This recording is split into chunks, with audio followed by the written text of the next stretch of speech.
You're listening to the Business of Pharmacy podcast with me, your host, Mike Kelzer. Well, hello, Tim. Hi, how you doing? I'm doing well. Thanks for joining us on the show. For those that haven't had the pleasure to run across you online yet, tell our listeners who you are and what's exciting right now in your life. Yeah, a lot of exciting things. And I live in two different worlds. So I have an academic world that I live in, and then I live in my business world, and they often intersect with one another. So I'll be brief on both of those. But I've been in academia, currently work at the Ohio State University College of Pharmacy. I direct our health system pharmacy administration program here. And I've been in academia for about 11 years. And then my business, many people may know me as the co-founder and CEO of Your Financial Pharmacist. And our mission is to help empower pharmacy professionals on their financial path and journey. Lots of need out there for this topic for obvious reasons, high debt loads, lots of competing financial priorities. So my passion, and I just had a chance to share this morning with the P1s here at Ohio State, my passion is to really help pharmacy professionals take the burdens and stress that often comes with finances off their shoulders and give them the resources, tools, and community to do that so they can focus on the things that they love, patient care, their families, and all the other things that often finances can cloud some of those things. All right. Well, Tim, I got to ask, because I think the listeners are probably wondering, where did you pick up your great radio voice? Because you're a smooth talking dude. I don't mean that like you're trying to sell them something. I mean, you've got a nice voice, and I know you've always sounded great on your podcast and that. Where did you pick up that skill through the years? Yeah, thank you for the kind words. I just love doing this. Like you and I having this conversation right now, I love learning about people. I'm genuinely intrigued about what makes people tick.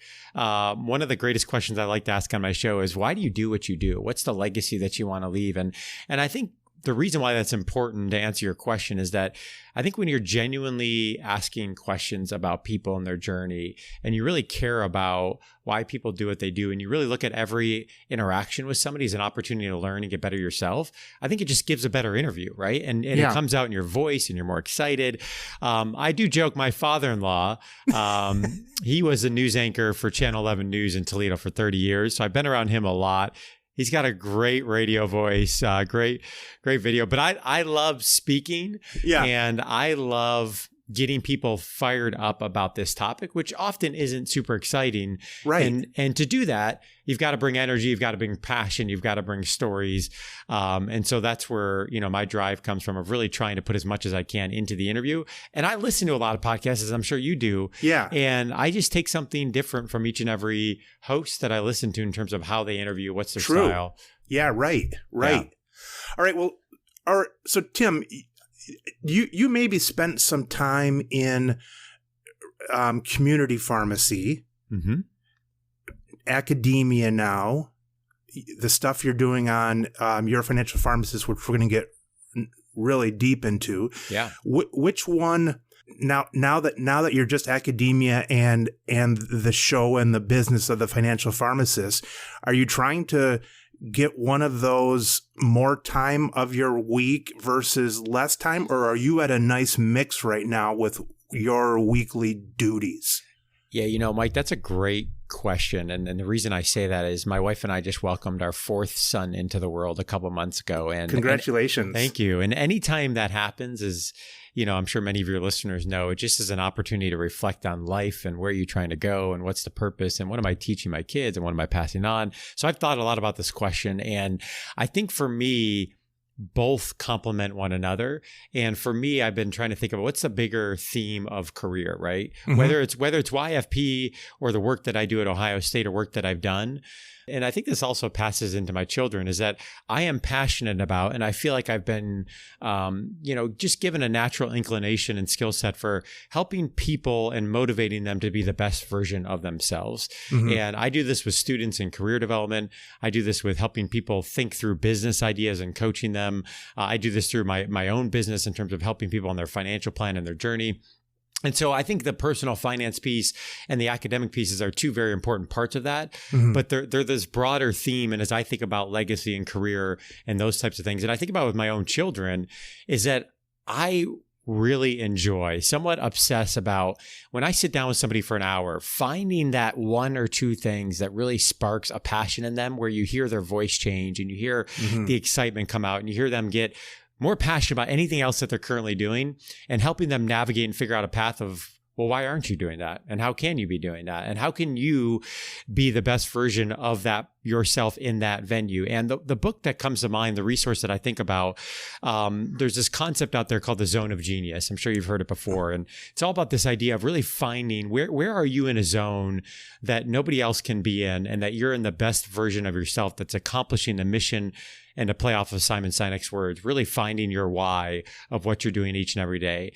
And I think for everybody, that's different, right? Some people, that's being a community pharmacist and being the best darn community pharmacist in that community. For other people, it's they really need to evaluate and reflect on, maybe they should jump ship and go open their own business, and they just don't know where to start. Right. And so I love having those conversations. And one of the things that drives me nuts is when there's broad generalizations to say, well, you as a student pharmacist should really think about A, B, or C. There's really infinite options, all of which align with, well, what are the areas that you're really interested in? And what are the unique differential advantages that you have? And what's your zone of genius? And okay, now how do we make a career out of it? And how do we influence and impact others doing that? Yeah, that's one of that's very, very wise and good information.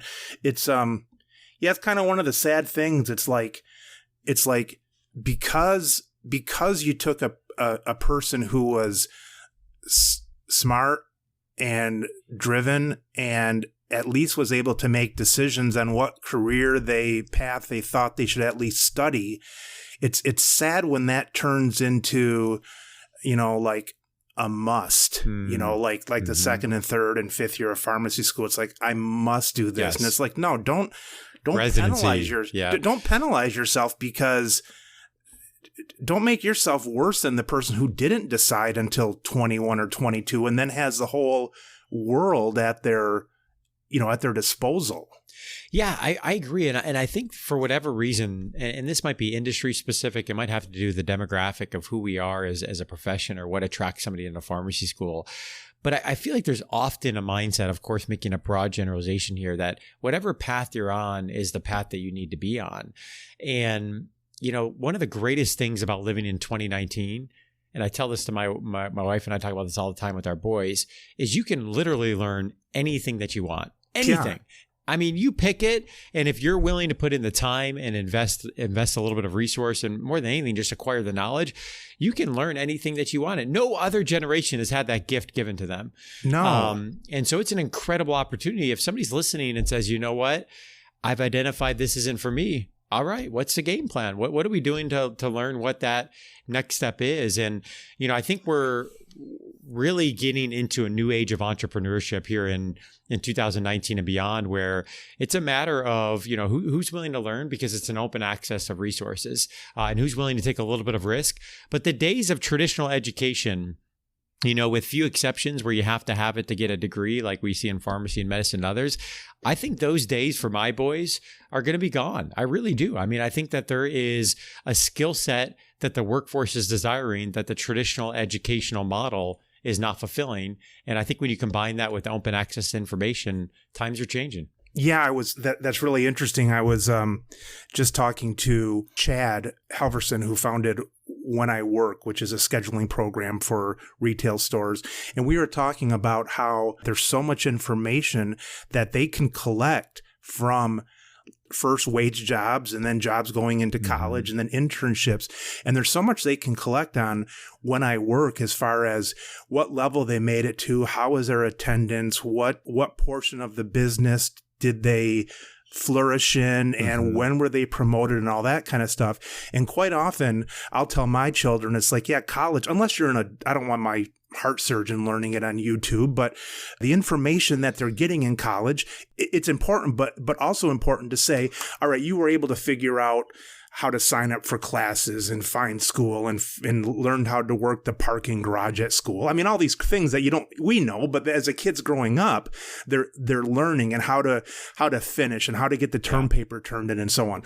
But as you're saying, and with these markers along the way, with like When I Work, there's going to be other ways for owners of employees that are coming through, there's going to be more ways for us to give them tests in our mind of how far they have come by looking at their actual history on something like When I Work versus having them go through 4 years of college and have that the only marker. Because how much do we know whether their helicopter moms took care of them and stuff? We just don't know that stuff. Well, and I think we're going to see that sooner rather than later in pharmacy, because what happens when you have a supply and demand issue like we have right now is the workforce can then make those selective decisions, right? Mm-hmm. So if I'm an employer and everybody's coming out with the PharmD, it's no longer about the PharmD, or even it's no longer about the PharmD plus a PGY1 plus a PGY2 plus board certification. It's about who can think innovatively in their practice site, who can see an opportunity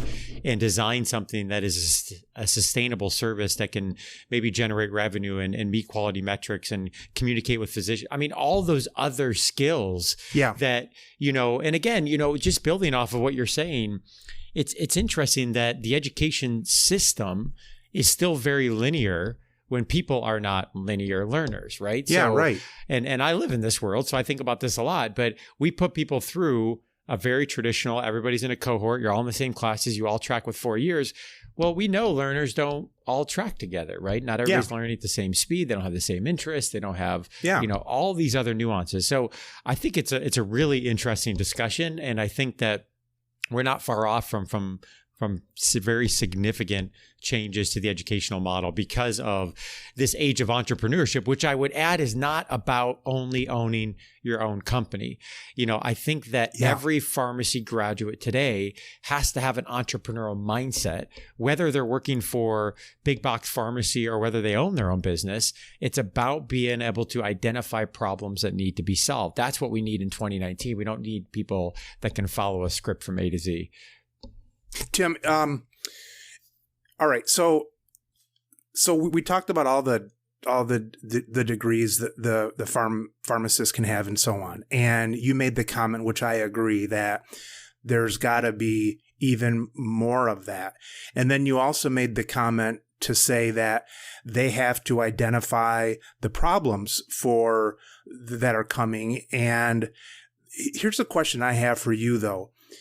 If someone doesn't have their own business, how are the let's say not the owners, let's say the hospital administration or some other healthcare administration, a little bit broader, how are they going to see that from these people's, the differentiations that you talked about beyond the first year internship and second and accreditation and all that?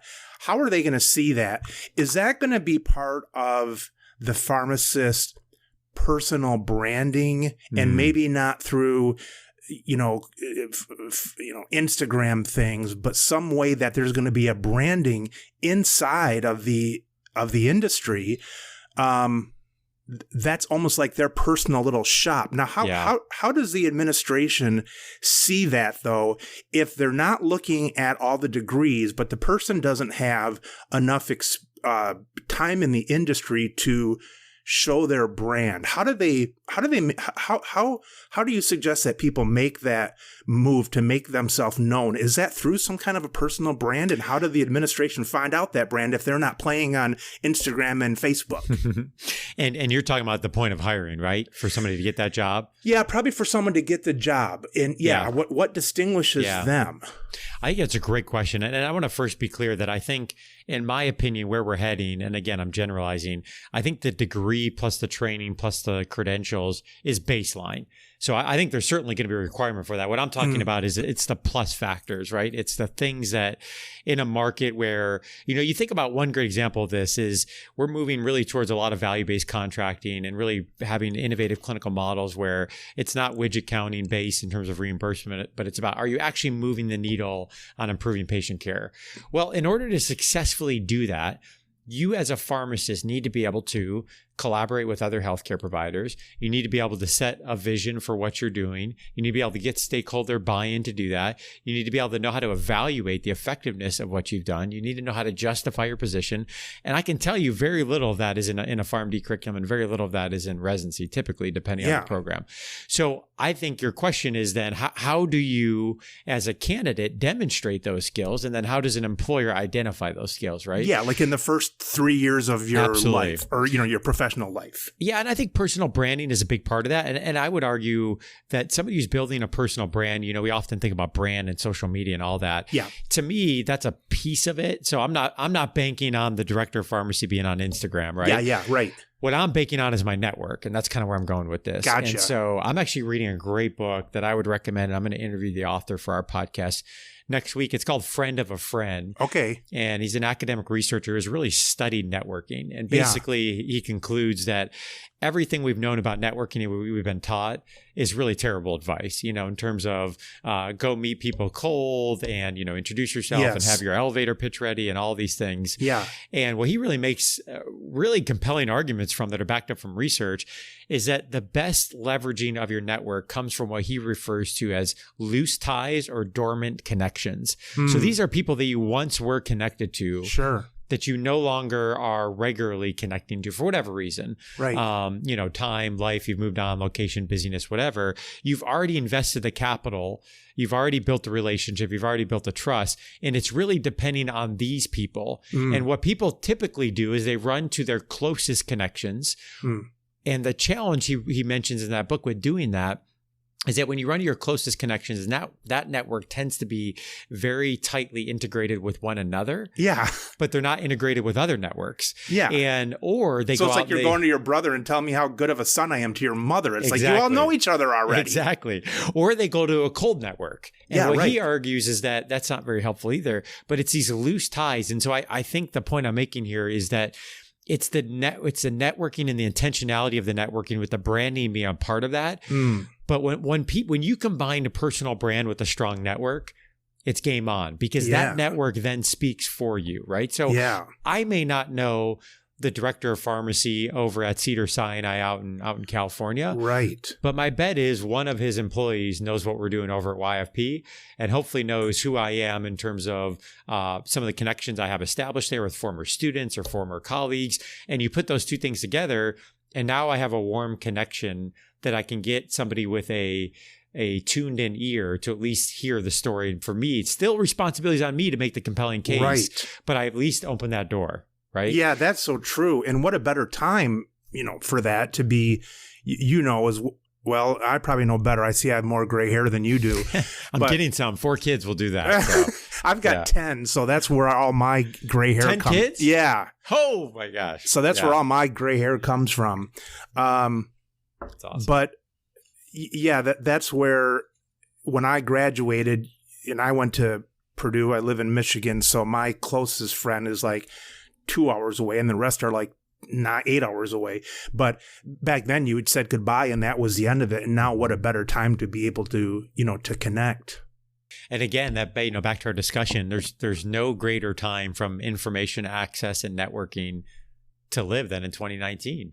I mean, you and I can be here having this conversation that we probably wouldn't have had 10 years ago. Yeah. And you have a whole new network that I don't have, and vice versa. Right. So I think it's a fascinating time, and I think it's a mindset thing, right? So I think that, many students and new practitioners I work with, for whatever reason, there may be this mindset of, okay, because I've gone down this path of pharmacy school and because all along the way things have been mapped out for me, now I'm waiting for things to be mapped out for me going forward. Right. Things aren't going to be mapped out for you, but you have no greater opportunity than to find that map for yourself.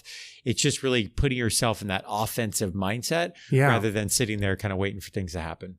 No, that's true. What came first in your YFP world? What, and I'm looking at things like, blogs, books, the podcast, speaking, website, services. How did all that grow, and what came first, and why? Yeah, I'm glad you asked this question, because when I talk with others that have a really cool idea and they're struggling with where to start, I think they get overwhelmed with looking at businesses that have been around for 3, 5, 10, 15, 20 years. And it becomes overwhelming with, well, I don't even know what to do. What's next? So I think this question of a first step, and one of the books I recommend here is called Start by John Acuff. And he talks about this concept of just start, take one step. And that was really my journey. Was, I had a vision, which was, hey, I just went through this journey.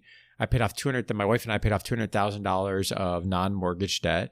I feel like it was more difficult than it needed to be. I didn't have the resources and tools that I needed, and I was missing community of people that I knew were out there struggling with this, but there was no community of people that were out there helping, supporting, empowering, and encouraging one another. And so the vision was, create a community that does not exist, because I know this topic is stressful and it's impacting people's relationships or career satisfaction, and the list goes on and on. So that was the vision. And then the question was, well, where do you start? And where I had decided to start was just sharing my journey. So I reached out to 100 of my closest friends and colleagues. I still have the screenshots. I sent them a message on Facebook Messenger, or I text messaged them.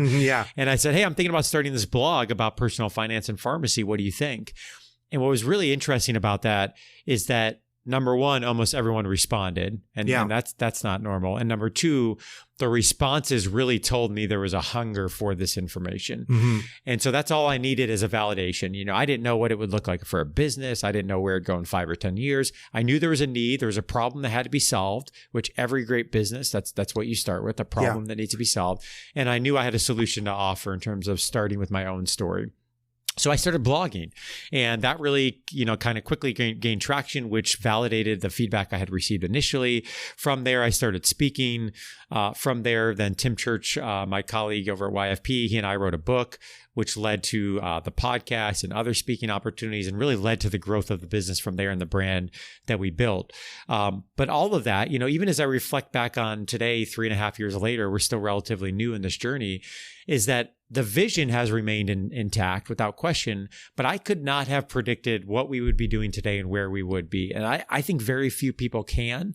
So I think getting hung up on that, and that being a barrier to not starting, is a pointless activity. And I think that's the whole concept of just start. If you have a problem that needs to be solved and you have a solution, then start. Pick one thing to start with. And that might be, you write a post on Medium or LinkedIn and you share your thoughts and you get some feedback. It might be reaching out to a college and seeing if somebody's interested in having you speak on a topic. It might be going on Facebook and sharing a video about your thoughts. It might be starting a podcast, but just start. And what the real value is in what you learn through the process. And your community, your audience, taking a play here from Seth Godin, they will tell you what they want. The tribe will form itself, and the community will inform what you do in the future. So getting paralyzed on what the future looks like, I think is a fruitless activity. Yeah, and that's great advice, and especially these days where the difference now between a book and a blog and a video cast and speaking is sometimes no more than flipping on your camera on the on the machine, on the the computer, or taking the stuff from your podcast and putting it into print. I mean that changing. And I think about we'll do this often in our pharmacy. Tim Ferriss in the 4-Hour Workweek. Yep. And my daughter asked me to read that one time, and I said, Molly, why would I want to increase my week by 2 hours? So I got to joke with her, but I love that. But like the A/B testing. I mean, years ago, you would have to spend gobs of money with focus groups and so on, and now within 24 hours, you can put up 2 ads on Google. Test them against each other. One of them gets some hits, one of them doesn't. And you've just done something basically for free, which would take months before and a lot of money to commit to that. So your point there on just starting is like great. And I know that Acuff had to start, he had to keep starting a couple times through his career, Well, and I would add, and I hopefully will encourage your listeners that there are no excuses to somebody listening that says, I have an idea and I feel like I can help people, I would argue you have an obligation to start sharing your ideas then. If you truly believe you can help people, then you need to do it. And usually what happens is they get caught up in details that don't matter when you start. So I'll talk to people and they say, well, I don't have my website up, or you know what, I don't have a business structure yet, or I don't have a business card. Who cares? You will worry about that later after you validate the idea. Is to your point, somebody right now tonight, somebody listening to this that says, you know what, I'm really an expert in this and I could help people on that. They could go home tonight and jump on YouTube or Facebook Live or whatever and record a 5-minute video on what they do every day that they're an expert on and start putting yourself out there and getting feedback. Now, will that be the business? No, but you're taking a step and you're beginning to work towards validating your idea and you're beginning to build a community and you're also building a personal brand, which also builds a network over time. And that's one of the great things that nobody talks about, that when you put yourself out there and you create a business and a personal brand, naturally, when you're doing something like what you're doing or I'm doing, and you have the opportunity to interview somebody every week you're building your network, right? Yeah, for sure. Yeah, that's true. And the thing I like about reaching back, and now we can do it, and I know you'd agree with this, is that we don't want to hit our network up 15 years later when we're finally moved from pharmacy into selling life insurance or selling Amway, God bless both of those professions. But these people have to hear from you, as, Gary Vee would say, they've got to hear from you for 10 years while you're doing nothing but offering them a part of yourself before you even begin to be asking for something. Yeah, that reminds me too, Gary Vee's stuff is awesome, but it reminds me of Pat Flynn's mantra of, you provide value, keep providing value, provide value, and the business will come. And I believe that. And I'm guessing many people listening say, okay, I know there's a problem that needs to be solved. I have a solution and I can help provide value to other people. Bingo. That's the start of what you need to do. That's all you need to get going, is if you have a message to share that solves a problem and you can provide value, then over time you will see the fruits of the business that will grow. Now, don't get me wrong. There's a million steps that need to happen and you can optimize that. And there's ways you can go right or wrong in that whole process, but you just have to keep it simple at the beginning and focus on those things. And over time you'll learn and it'll take on a life of its own. You could almost argue that not having the fruit yet, not knowing what your fruit's going to be is really almost better, because some people go from, idea to being able to solve it. The next step is how to monetize it. And before you know it, before they've even made even an inkling of a name for themselves, there are monetization programs out there. Yeah, I would agree. And I think to your point, you have to build an audience and people who care about the product before you launch a product. Seth Godin is brilliant in articulating this concept of tribes. But if you build an audience and you focus on building an audience, you're providing value, they will make your product better. They will tell you what they want. They will tell you the problems. They'll give you insights into the solutions. Amy Porterfield does a great job of this. You'll ask the right questions. And so launching a product without an audience and without a community to give you feedback, I think is a challenge in terms of, I think the quality of the product will be less, but I think also it'll be crickets when you go to launch it. Yeah. Yeah. Tim, in your spread of products now, speaking about having a product, don't give me numbers, but give me percentages.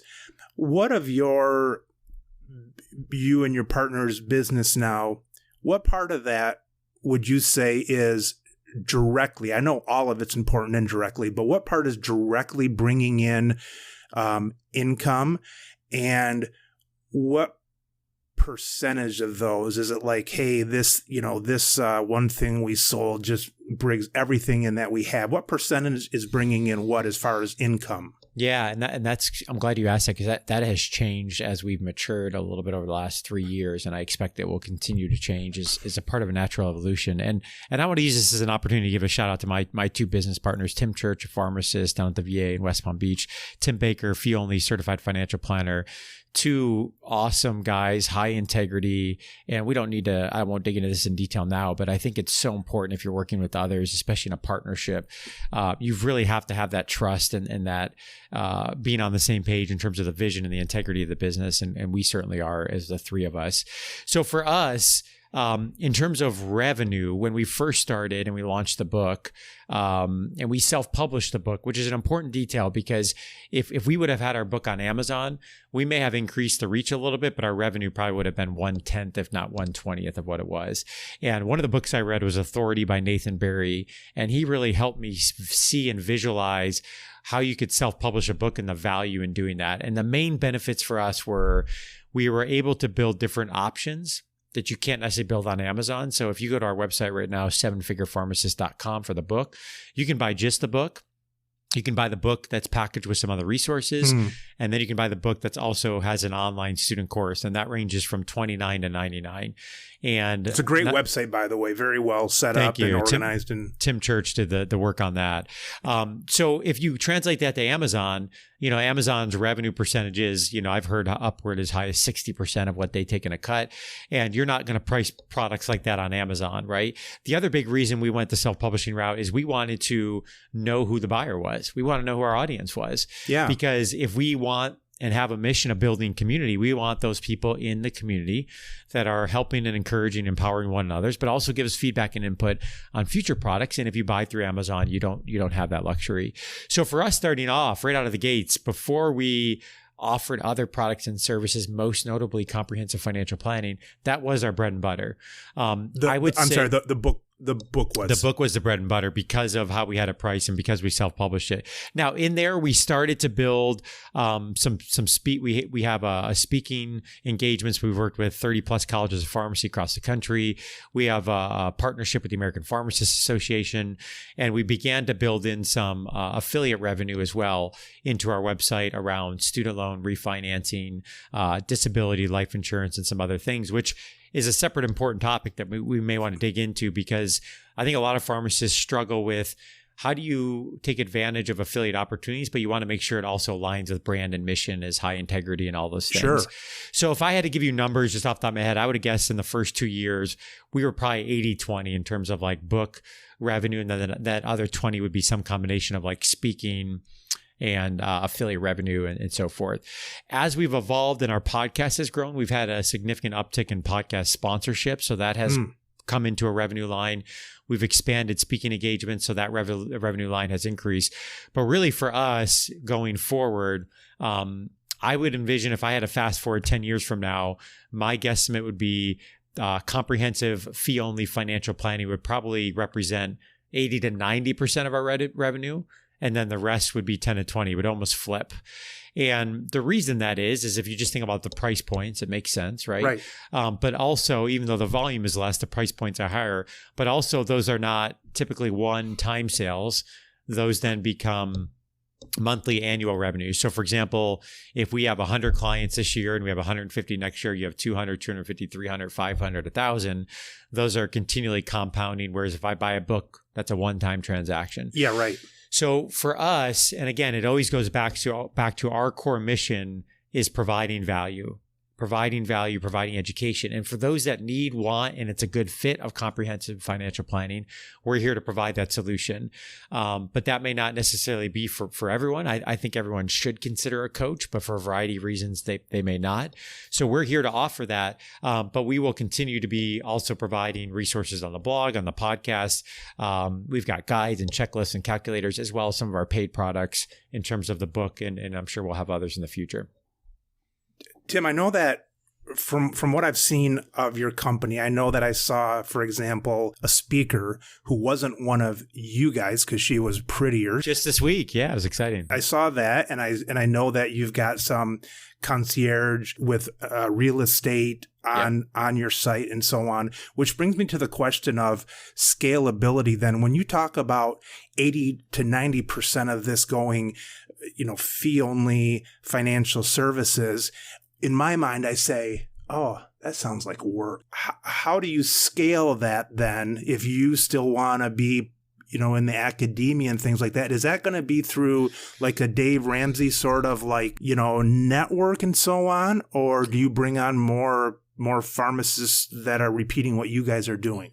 Yeah, that's a good question. And specifically scalability to the financial planning. We've spent a lot of time thinking about this, and Tim Baker has done an awesome job with this.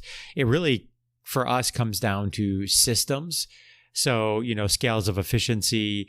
We just recently hired our second financial planner. We've got a budget coach. We've got a tax professional. And I think that we have an opportunity to really continue to serve people at the level we do, but do so in a more efficient manner as we continue to grow and get our processes down. I do have some other ideas, though. We haven't fully fleshed them out, though. I think there's opportunities where you can supplement one-on-one planning with communities and networks and live meetups and other things. Yeah. But I also, and I've gone through it myself, I really wholly value the one-on-one coaching. So I think we will forever hold on to that. But I think to your early part of that question, one of the things I think a lot about is scaling of the brand. And again, I'll go back to what I've been harping on. Provide value first, the business will follow second. Yeah. So what I keep thinking about is if you think about, like, we had Jill Pallier out in Arizona speaking for us this week. She's the one I saw on Facebook or something. Yeah. Really passionate about the topic. So, me jumping on a plane and flying across the country, while that may be fun, if we truly believe we're providing value and we're helping sort of change this next generation of pharmacists when it comes to their finances and the stress, I can't rely on me or Tim to do all that. Yeah, right. So we need to, again, empower our community that can collectively go out there and do that. So that's what we're working on with Jill and others, is to really pilot this idea of, could we have regional liaisons that really kind of work with us, but, will allow us to get out to more groups, more student organizations, more colleges, those types of things. So I think there's some other brands that have done this really well. Bigger Pockets comes to mind. Sure. Local meetups and other types of things. So I spend a lot of time thinking about how do we scale the brand so that ultimately we can expand the reach, because at the end of the day, if we expand the reach and we truly believe that the brand is having a transformation in people's lives, then I go back to, yes, it's a business, but also I feel this obligation to, we've got to figure it out, because I feel so passionate about this topic that when I get people emailing me saying, hey, because of listening to this podcast or reading this, my spouse and I are now in this positive direction that we weren't. Well, if people don't know about it, then I feel like I need to help them know about it, because I truly believe it can transform a marriage. It can transform somebody's opportunity to be able to stay home with their kids, or to find a different job, or start a business, or just have less stress. So I think, and the reason I'm harping on that, I think business out of passion, and I use that word and it's used too much, but business out of passion and value will really change your mindset of how you sell. Because I think so many pharmacists struggle with, I can't sell. And the way I've reframed it is say, I so firmly believe in what we're doing that yes, we're selling a product, but I'm first getting valuable content and information into people's hands. Yeah. And yes, that's a business, but I have an obligation to do that because I believe so much in what it can provide to people. Yeah. And pharmacists can sell when they believe in it. I mean, you watch a pharmacist with a passion in their face when they, when their baby comes in with a rash or something. That's right. And they're saying, you need to do this and you need to go here and you need to stop this and start using this. It's like, no, you don't know, but you're selling right there and you're passionate, and maybe you're not getting directly, remunerated for it, but that's selling right there. Your point about getting the word out. With Jill, each day I take my kids to school. They built a few years ago this huge church. And I was curious of just who was the pastor or whatever. And someone told me, I couldn't even believe it. They said they built this whole church as basically a movie theater because the main pastor is like 5 miles away in another area of town. And they maybe both have the live music and they both have the live this or that, or live donuts, those kind of things. But important, yeah. But the pastor was on the movie screen, and that's something that, there's tons of things you can do with that with Jill, and then you guys could come in with a live little video thing, but there's 10 of Jills out there, but then you're coming in for 20 minutes talking to the 10 Jill things going on, yet it's live. I mean, there's just as we just talked, there's just a million things. As you know, I'm just saying it for my own thought pattern, but there's a million things you guys can do. Yeah. And again, using Bigger Pockets as an example, we've done this well. So millions of people engage with their content on podcasts, on webinars, on YouTube, on their blog.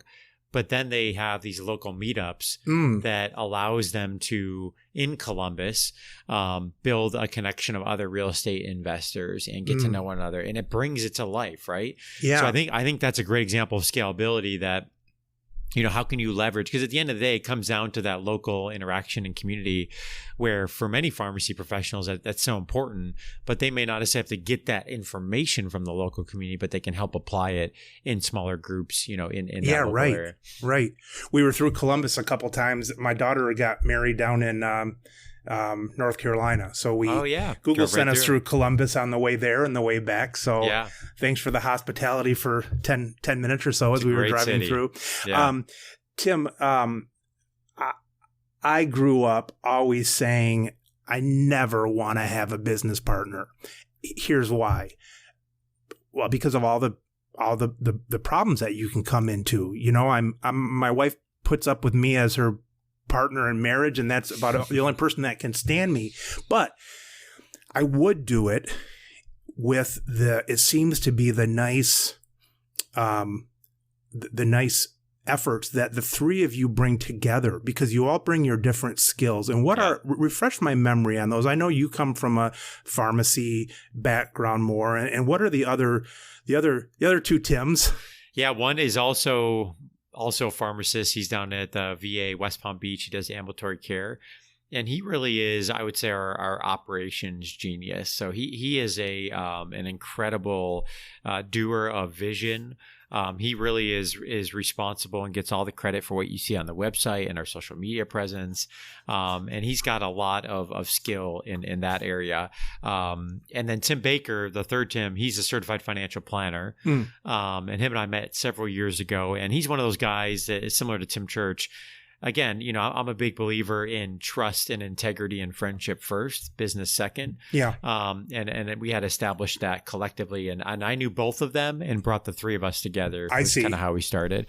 Yeah. And I think, Mike, your comment hits me because I grew up in small business. My parents owned a business my grandfather started, and there was actually a falling out of that business between my dad and his brother. So I saw the worst of it, of which relationships are still not repaired to this day. Exactly. And so I had always been, you know, kind of backdrop of, you know, anti-partnerships and there's risk, and, you know, you've heard the horror stories and they're well documented. And at the end of the day, for me, I'm just a firm believer within my business and across other businesses. There's value in numbers. And, you know, I was talking with Susie Solomon yesterday that does the Facebook Moms group. It's done an awesome job with that. And we were just talking about collaborating and, you know, question about other partners in the mix and other things. And my answer is yes. Like if there is shared vision, yes. I mean, if it's about reach and it's about having an impact, then why not? And when I looked at Tim and Tim specifically, I saw what you had mentioned, they brought something very different to the table. I think we all complement each other really well. And that got more clear as time went on, and we were able to figure out where our lanes were that we were most effective. And it wasn't necessarily always that way at the beginning. And I think we'll continue to refine that. But I also even see, looking back, the business wouldn't be what it is today without No, exactly. them. Yeah. And us spending a weekend together, you know, spitballing ideas. Well, I guess I could do that with myself or with some other people. But, you know, I can think of very few times, whether it's in work, outside of work, in marriage, whatever, where you don't have a better outcome when 3 or 4 people get together and can help an idea grow. Right. So when I try to run on a project with my own, it may be okay, it may be good, but it always is better when I can get people to challenge me to think differently and help me see a different side of it. Now, it may take longer. There may be disagreement, may be slower, may not always be pretty, but I ultimately think the end product is usually better when you have a variety of opinions. So I think that diversity of who the partner is really important. And, you know, obviously, I would be lying if I said otherwise. We don't always agree, right? That's the reality of a partnership. Well, and I think that's part of a process, just like it is in a marriage, that if my wife and I are working through a scenario with a behavior issue with one of our kids, we may disagree at first, but if we can work through that, the outcome is better. It always is. Right. And so I think that's the fruit and the benefit of a partnership. Yeah. But I will be the first to say that it definitely takes a greater time commitment and effort to build that relationship. And again, if I'm working on launching a product or a book, I could get that out faster if I could do it myself. but it won't be as good. Yeah. And it won't serve the audience as well as it could. How do you guys physically mostly communicate? Are you on a shared project board, or are you on your phones, email? What do you guys do mainly to stay in touch and move things forward technology-wise? Your question intrigues me because this is an example I see where my work experience has brought value into the business. Mm-hmm. So, through managing projects at work, through working in an organization, working on executive teams and other things, you start to see, okay, what are the communication strategies that help a team function at a high level? Mm-hmm. And, I think often in startup entities, there may not be that same mindset around strategy and strategic planning and those things. So we've been very intentional about, we have weekly team meetings. So every Wednesday at noon, we jump on a Zoom video call. And that's our standing place to know that, for the items that need the three of us to discuss and work through, we've got that meeting set. Now, we're texting back and forth pretty much 24/7, with each other. We've tried Slack a little bit. We never really got into a rhythm with that. So for us, it's weekly team meetings. A lot of text messaging, an email, phone calls as needed for urgent things. But then we have quarterly in-person strategy sessions. Oh, cool. That think of these almost like strategic planning, where we do a mixture of social fun and hanging out and work. Sometimes we'll record some podcast content, but more than anything, we're trying to hold the stuff for what are the things that need the three of us to discuss strategy, but doing it in that environment, especially when I live in Ohio, Tim Baker lives in Maryland, and Tim Church lives in Florida. Right. If you aren't intentional about doing that, and you're at a distance, you can start to lose some of that relational aspect. And you start to, we even see this if we don't meet for whatever reason. I think we start to fall into kind of a more formal rhythm of business. Yeah. And forget that, we also really value the friendship in each other. Yeah, right. Exactly. And exactly. So I think those processes of weekly meetings and quarterly weekend meetups types of a thing, we rotate between the three of us. Nice. We get a chance to see each other's families and all of that. But I think that really helps. Yeah, that's cool. We for years, I ran the pharmacy just as the sole benevolent dictator, questionable on the benevolent part. But in the last few years, I have 3 managers, and or executives, I should say, in different roles. And we use a program called Monday.com. It's on the same vein as Trello and Slack, but just set up a little bit differently. But every Monday at 1:30, when one of the chief pharmacist's job is done, we all hop on Hangouts or Zoom or whatever. And my question to them is there anything we should be talking about that we can't effectively put on Monday.com? Absolutely. And oftentimes our meetings are, last week, literally it was 15 seconds. It was anything going on that we haven't effectively covered or can effectively cover by writing, so that we can have more passive interruptions and less active interruptions. And we get on and we say, nope, I'm covered. Nope, I'm covered. Nope, I'm covered. And it's have a good week. And then 5 minutes later, we're back on the computer doing our thing. So that weekly time in front of the face is good. Sometimes you can even pick up some clues that you never would without seeing that. And if I could add to that, I think one of the traps I've seen leaders fall into is trying to find this balance between, you don't want to hold meetings just to hold meetings. You often hear the advice, if you communicate it via email, do it and cancel the meeting. Yeah. I agree with that. But the balance of that is sometimes, even if it's a 30-second touch base, as a leader, you're showing that it's a priority. You're showing that you care, and there's value in the relational aspects that impact the business. So as a leader, you have to find that sweet spot. And it's not just as simple as cancel the meetings. There's those times where it might be a 2-minute call and you don't have anything that has to be discussed. Right. But you see, or I see, that the other person I can tell non-verbally something's bothering them. Something's upset.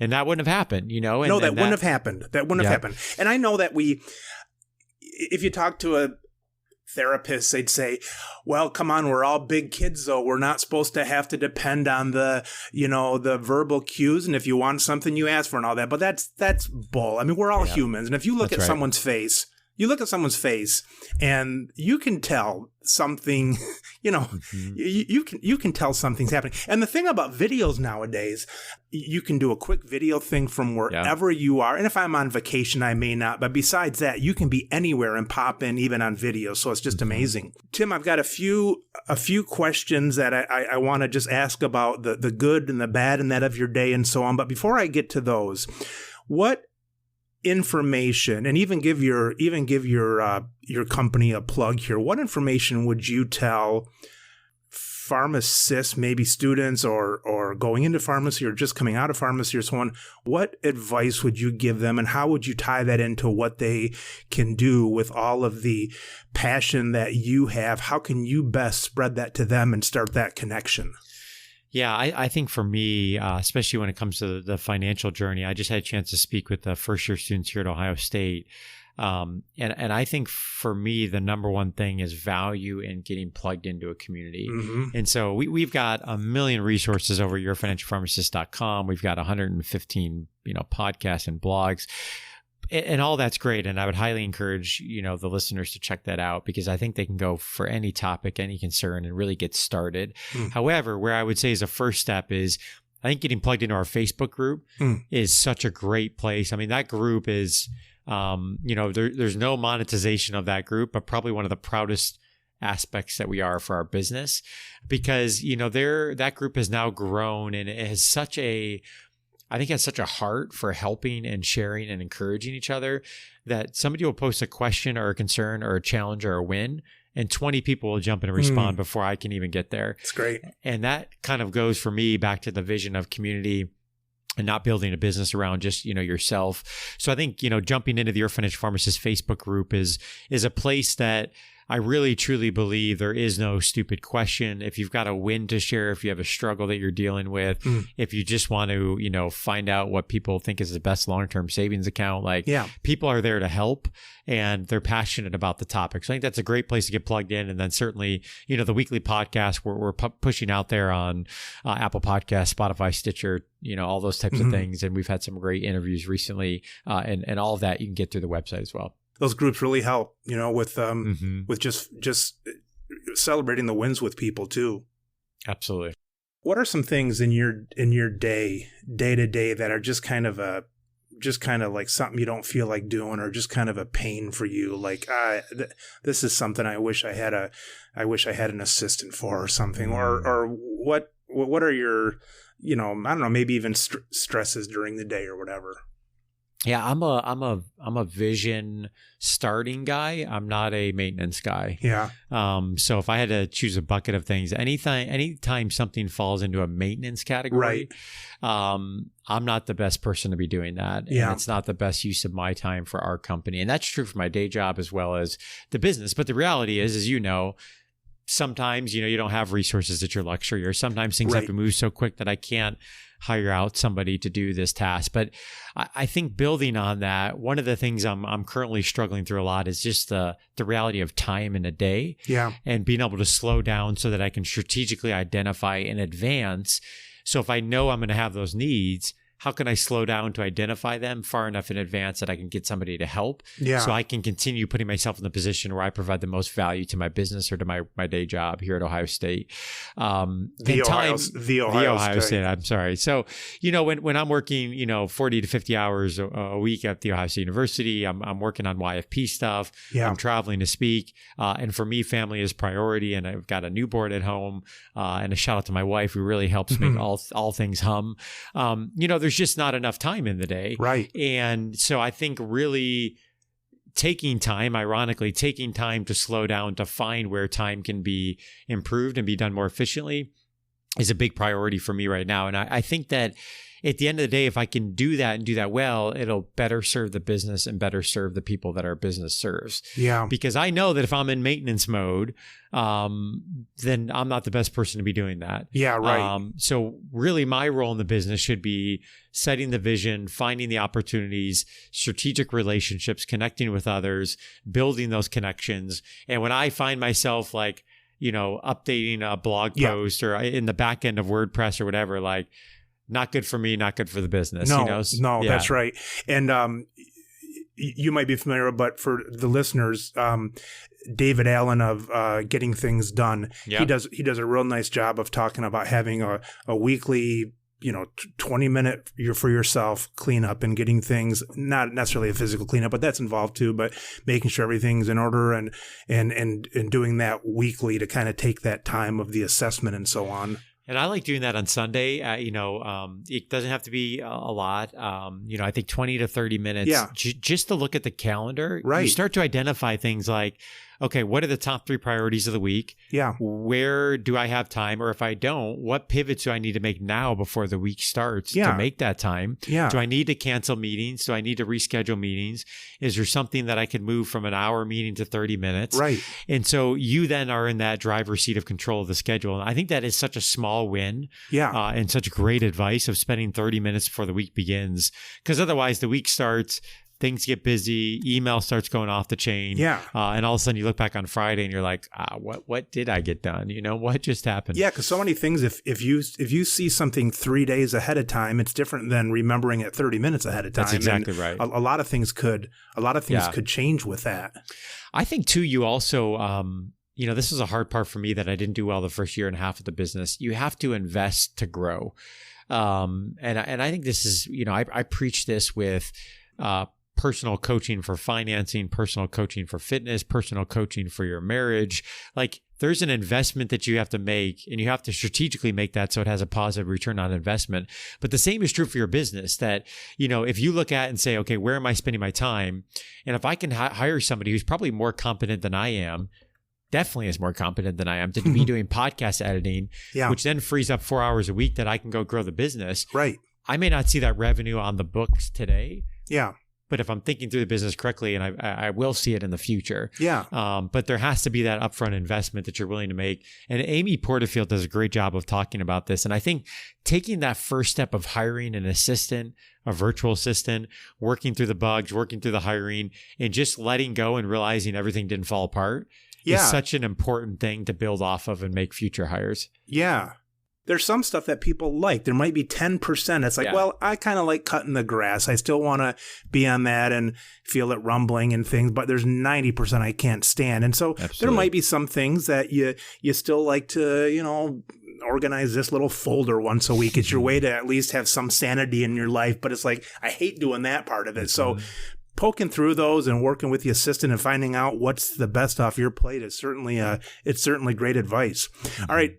Tim, what is the part, let's say you've got all that stuff set up and you've got the perfect assistants and the perfect program and you don't have to spend any time on any junk you don't want to. What would take up what would you be doing like the most time of your week? 2 things, vision and relationships. So I think for me personally, my sweet spot is having uninterrupted time to truly think about strategy and vision for the business and then forming the relationships that will make that a reality or building on the existing relationships that will make that a reality. So, just the example we were talking about of the local meetups and how do you scale the brand? Yeah. Me sitting in a room with a whiteboard and some other people and talking about that for 4 hours. Or right now we're really thinking about how does real estate play into our business? Mm-hmm. That's where I need to be spending my time, really, really thinking vision for the business. How do we provide value and scale this? And then who are the partners that are going to help us get there and that we can also give them value as they're working in their own business? So for me, if I have all those systems and processes set up, those are the 2 areas that I need to be. So if I look at my calendar, what does that mean? That means I should have dedicated time for setting vision. You hear some entrepreneurs talk about this of literally time that they will go walk in the woods, right? Yeah, right. And I should see on my calendar strategic relationship meetings, whether that's I'm recording a podcast with somebody, whether I'm meeting up with coffee, I'm meeting on Zoom. That should be a priority in my schedule. And I think that, as you know, it just so quickly things can get busy and build on one another. You can look at your schedule and see none of that happening as the CEO, as the person kind of running the business. So again, carving out that time intentionally, but those would be the 2 areas, if I had to pick 2 off the top of my head where I would be the most. When you talk about the vision, I know that a lot of that happens, if you're like me, it's going to happen in the shower and while you're driving through a traffic light and you don't really remember if it was red or green, you're just thinking about it all the time. Mm-hmm. But if you only had, let's say that you had to turn your mind off, but you only had like 10 hours a week for vision, how much of that would be in a room with others? And how much of that, if that was the only time you had to think, how much of that would be in a room by yourself? What % would be by yourself versus with others? if I had to choose in a perfect world, if I had 10 hours, I'd say it's 33. No, let me change it. I'd say it's 20% with myself, 30% with my wife, and 50% with others brainstorming.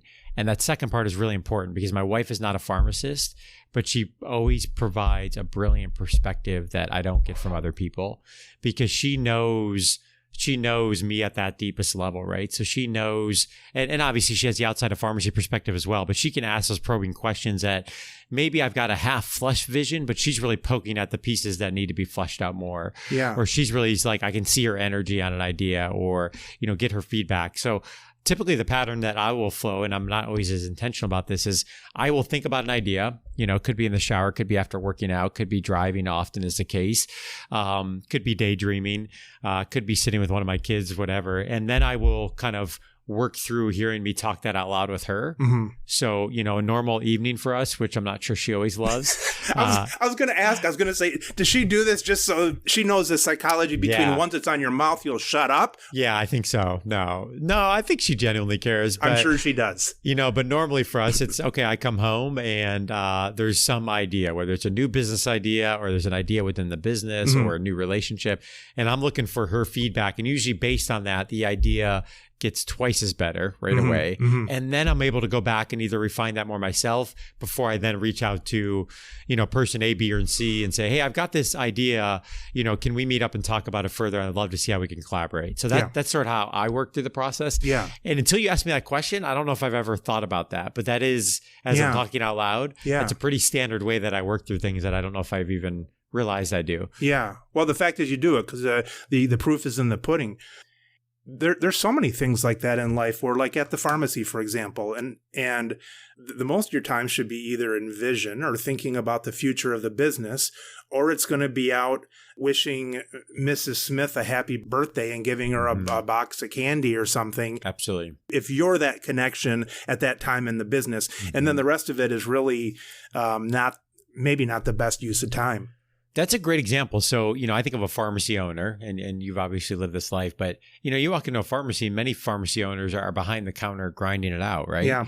And sometimes out of just reality, that might be the case, but what's going to help grow that business? Yeah, right. Getting out in front, going out and talking with business owners, being a part of the community. And again, zone of genius. Who else is going to do that besides, that person? So yeah, and a lot of times, who else can? And now in our case, as I've shifted out more and brought some kind of new faces in to sort of be the Colonel Sanders of our business, instead of me. So finally, Tim, if you had to take a sabbatical for a year and basically not think business, your own business, or even future business, what would you do for a year if you really couldn't touch anything that you're currently doing? Oh, I love that question. That's a great question. I hope you ask that to other people. The first thing that comes to mind is I would spend a year with my wife rethinking how we could educate our kids, how the education system could be improved to meet the demands we have in 2019, and how we could better teach our kids and other kids the principles of entrepreneurship. So we homeschool our kids, and a blessing to my wife for her passion and vision in doing that. I'm supporting her, but I'm not that person that could execute like she could. You're the mean principal once in a while. Yeah, I am. That's right. But we have daily conversations about, whether it's educating in our home or education at large, what does the workforce need for the problems we're trying to solve as a society, and what's the current status of the education system? And I think there's a massive disconnect between those two things. And so I would spend a year thinking about that, forming relationships, talking with communities about that, talking with leaders about that, anybody who would listen, and with a specific focus then on, well, if we are in an age of entrepreneurship where we need a mindset that is not somebody who has knowledge acquisition, but that can really solve complex problems, right? Then how do we teach that? Yeah. How do we teach those principles to our children? One of the best examples I've seen of this, Seth Godin recently had a blog post where he talked about, we teach our kids in subjects, right? So you're in algebra, you're in trigonometry, you're in calculus. And through that, we hope kids learn things like problem solving, things like creativity, things like communication, all the things the workforce wants, right? Yeah. And his idea is, what if we flip those around where the subjects were problem solving, creativity, and then we had different methods. So I think those types of conversations, and then, how do you implement that? How do you test it? And then how do you scale it if it's working? Yeah. That topic fascinates me. So first of all, that's sounds like a great year. And on that topic, it's a different world where everything, we need, all the knowledge is in our hand. And school, obviously, you look at some difficult public school in certain cities that are just having struggles. You look at the balloon of college, almost the impossibility of kids paying for that. Well, I mean, that's your whole subject. I mean, that's your whole life right now, is how to make everything worth it and all that kind of stuff. But somewhere along the line, it's kind of like, I think back to the first house that my wife and I bought, and it was like, let's say $70,000, and we sold it maybe for, let's say, for round numbers, let's say we doubled it. It was like 125. Let's say it was 140. It's like, there's no way in hell this is going to be $250,000 in 10 more years. And it didn't. The crash came in 2008 and all that kind of stuff. It went back basically down to, where we sold it. And it's like, college is that same thing, and school in general. And it needs some great minds like you to be take the year off. I'll talk to Tim and Tim. I'll talk to them, and it'll be fine. You work on that too. Well, and just to build on your example of home. So this year, 2019, the median indebtedness of a pharmacy graduate was $170,000. And if you look back in 2010, that same number was 100. Jeez. Now, the concern is when you look at those in tandem, we also have had wages that have stagnated, decreased, and interest rates that have gone up on loans. So most of these students are now looking at interest rates 6 to 8%.